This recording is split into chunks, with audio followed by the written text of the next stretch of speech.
L'excision provoque plusieurs conséquences. Premièrement, les conséquences physiques, donc cela provoque des hémorragies au moment de l'opération, pouvant se révéler mortelles. Cela provoque aussi des infections vulvaires ou urinaires, des infibulations, des anuries ou rétention d'urine.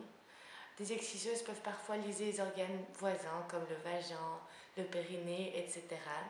Ça provoque aussi des kystes clitoridiens avec des cicatrices clitoridiennes, des fortes douleurs à l'accouchement, parfois, souvent même, des manques parfois d'hygiène, donc des grosses infections. Et à l'adolescence, il y a souvent des douleurs à cause des règles qui ont du mal à passer. Et aux premières relations sexuelles, c'est extrêmement pénible et douloureux. Et durant la défibulation, ça peut entraîner des troubles mictionnels jusqu'à l'incontinence. L'excision provoque aussi des conséquences psychologiques.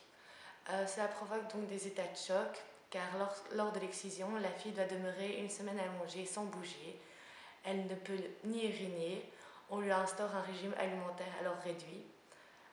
Fantasmes sexuels aussi angoissants, portant sur le sang menstruel. Cela provoque aussi des règles de la virginité imposées jusqu'au mariage.